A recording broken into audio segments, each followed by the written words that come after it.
10 साल पहले की बात। रिंकू और रोनी दोनों एक ही दिन धरती पर जन्म ले चुका था।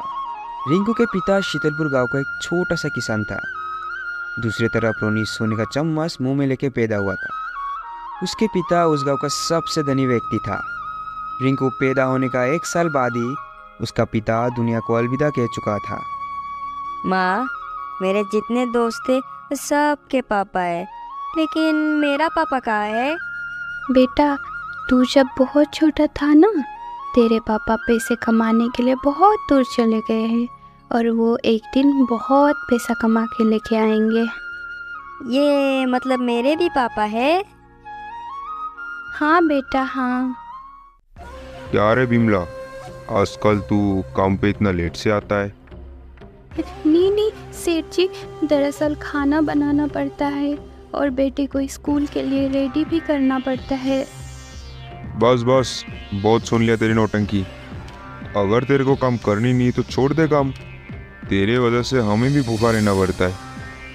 मुझे माफ़ कर दीजिए, कल से मैं जल्दी आऊँगी और लेट नहीं होगा। रिंकू के पिता मरने के बाद बेचारी बिमला अपने पेट और बच्चों दोनों को पालने के लिए वो रोनी के घर में काम करते थे।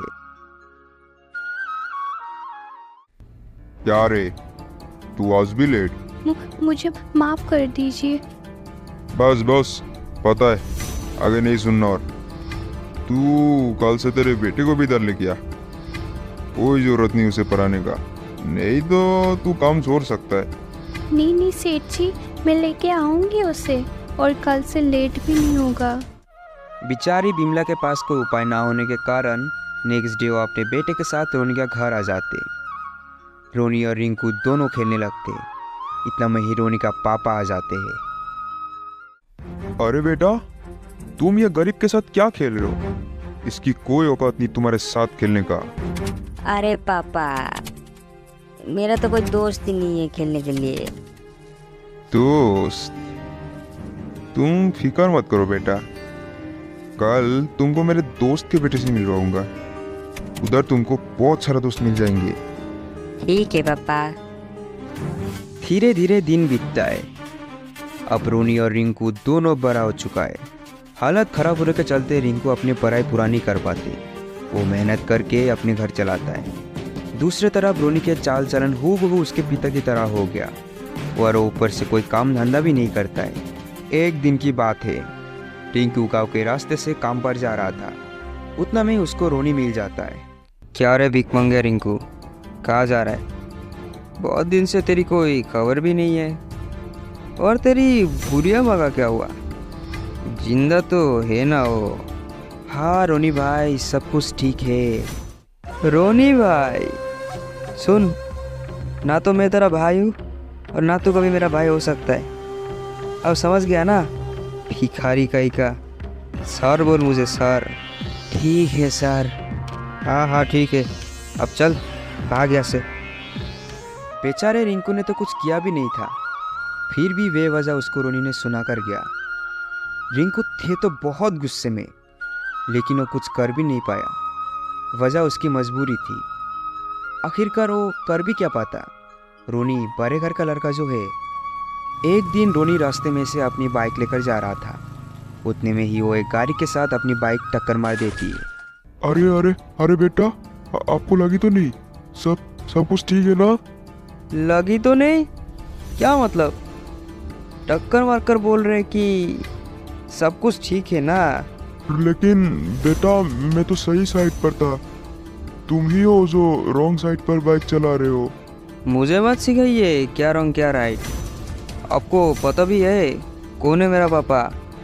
अब 2 मिनट रुकिए बस, मैं अभी बुलाता हूँ मेरे पापा को।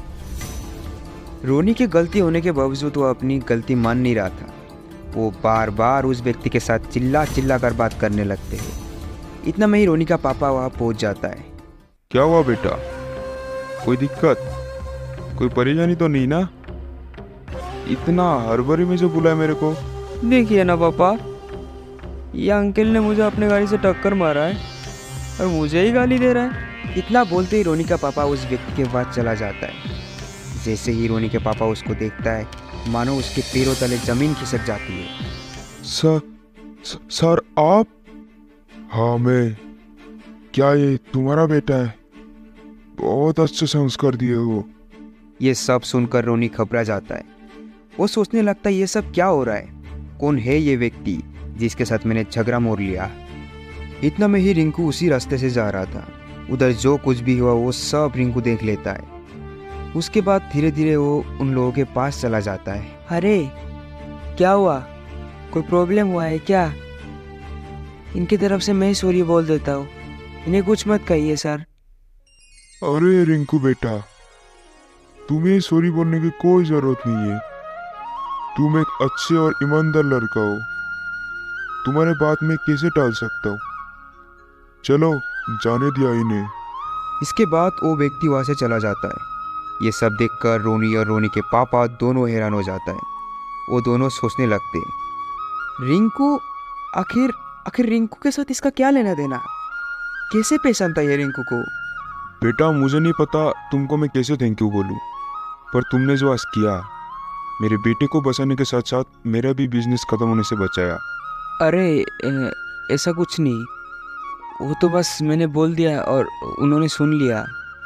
नहीं बेटा नहीं, आज तक मेरी लाइफ का सबसे बड़ा बिजनेस प्रोजेक्ट मैं उनके साथ कर रहा था, जिसको तुमने आज खत्म होने से बचाया।